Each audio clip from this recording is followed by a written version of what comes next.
एक तो ससुराल में पता नहीं इस लाइन का तो कॉपीराइट है, जैसे माँ ने नहीं सिखाया, माँ ने नहीं सिखाया, माँ ने, जैसे माँ के घर नहीं रह रहे थे, कोई ट्यूशन सेंटर में रहकर आए हैं कि भाई सब कुछ सिखा पढ़ा के ही भेजा होगा। माँ के घर रह रहे थे भाई।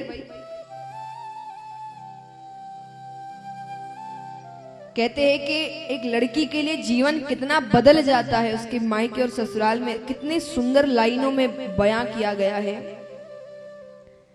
कि माँ के घर में उससे पूछा जाता था उठने के बाद कि खाने में क्या बनाए, और ससुराल जाने के बाद उठ के वो लोगों से पूछती है कि खाने में क्या बनाए।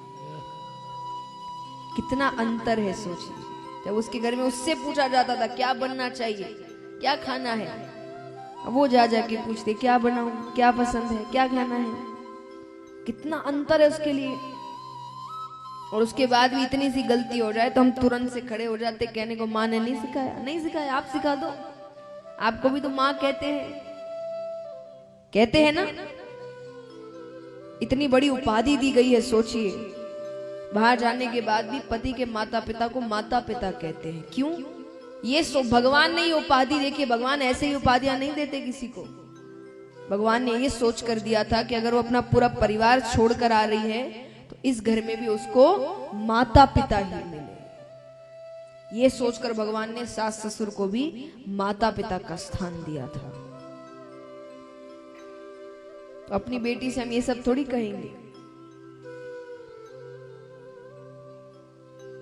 तो इसीलिए निवेदन है कि जब बहू घर पर आए, कहते हैं कि जिस घर में बहू और बेटी दोनों ही खिलखिलाती है उसी घर में फिर लक्ष्मी आती है। दोनों। ऐसा भी नहीं बेटी को खुश रख के बहू को दुखी करोगे तो लक्ष्मी आ जाएगी, नहीं। या बहू को खुश करके बेटी को दुखी रखोगे तो भी नहीं आएगी।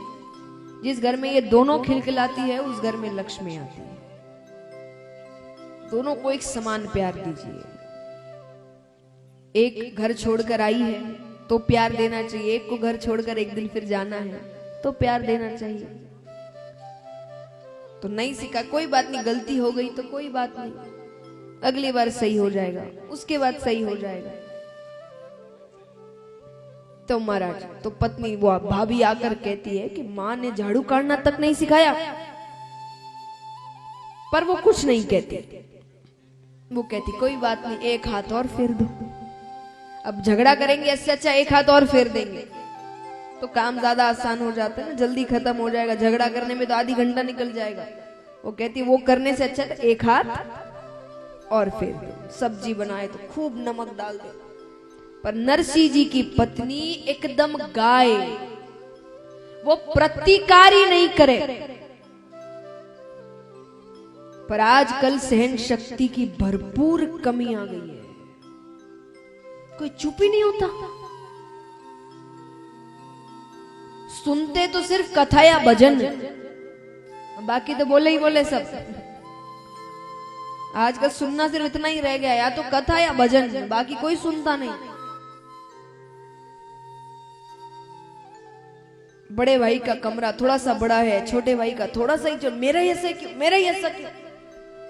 नरसिंह जी के बड़ा भाई पूरे घर का स्वामी है और नरसिंह जी गौशाला में रहते थे और अच्छे से रह, खुशी खुशी रहते थे, उनको कोई चिंता नहीं थी, बड़े खुश थे वो। थोड़ी सी भी असुविधा, परिवार में एक चुप हो जाए उस घर में झगड़ा ना हो। और आजकल हम क्या सोचते हैं, हम क्यों चुप हो, हम कमजोर दिखेंगे। वो कौन होते देखने वाले, उनको क्या दिखाना है आपको, वो क्या सोचेंगे क्या नहीं सोचेंगे। हमारी आधी जिंदगी इसी में बीत जाती है कि वो क्या सोचेगा और ये क्या सोचेंगे और वो क्या कहेंगे। कहते ना सबसे बड़ा रोग, जोर से कहिए, सबसे बड़ा रोग क्या कहेंगे।